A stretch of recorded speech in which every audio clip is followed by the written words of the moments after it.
10వ తరగతి సైన్స్ 1 ప్రశ్నాపత్రం వాట్సాప్లో ప్రత్యక్షమైంది. ఒకవైపు పరీక్ష జరుగుతుండగానే నెల్లూరు జిల్లా తడలో ఓ వ్యక్తి వాట్సాప్లో ప్రశ్నాపత్రం కనిపించడం సంచలనం సృష్టిస్తోంది. వాట్సాప్లో ప్రశ్నాపత్రం రావడాన్ని తీవ్రంగా పరిగణించిన డీఈఓ వెంటనే విచారణకు ఆదేశించారు. జిల్లాలోని అన్ని పరీక్షా కేంద్రాల వద్ద సెల్ ఫోన్లను నిషేధించామని డీఈఓ స్పష్టం చేశారు. వాట్సాప్లో వచ్చిన ప్రశ్నాపత్రం నెల్లూరు జిల్లా నుంచి లీక్ అయింది కాదన్నారు. దీనికి సంబంధించి మరింత సమాచారం మా ప్రతినిధి సుబ్రహ్మణ్యం అడిగి తెలుసుకుందాం. సుబ్రహ్మణ్యం, చెప్పండి, ప్రశ్నాపత్రం లీక్ అయినట్లు అధికారులు నిర్ధారించారా?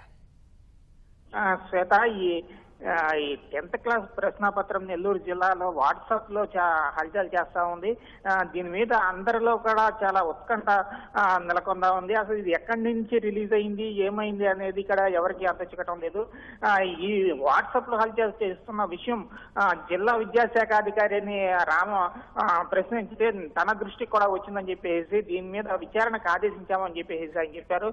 ఈ ప్రశ్నాపత్రం ప్రాథమికంగా కడప జిల్లా నుంచి వచ్చినట్లుగా గుర్తించామని చెప్పేసి అంటా ఉన్నారు.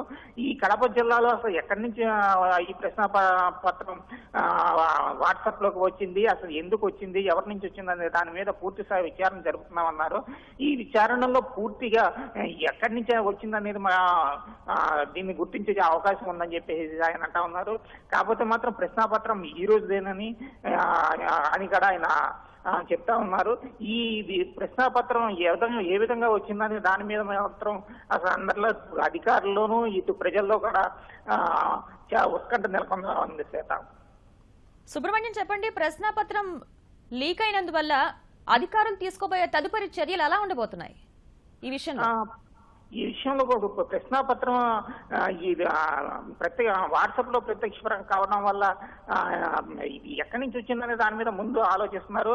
ఈ రోజు జరిగే పరీక్షను ఏ విధంగా ఏం చేయాలి అనే దాని మీద రాష్ట్ర స్థాయిలో ఆలోచించాల్సిన విషయం ఉందని చెప్పేసి ఈ విషయాన్ని రాష్ట్ర స్థాయి ఉన్నతాధికారుల దృష్టి ఇక్కడ తీసుకెళ్ళమని చెప్పేసి డిఈఓ వెల్లడించారు. ధన్యవాదాలు సుబ్రహ్మణ్యం.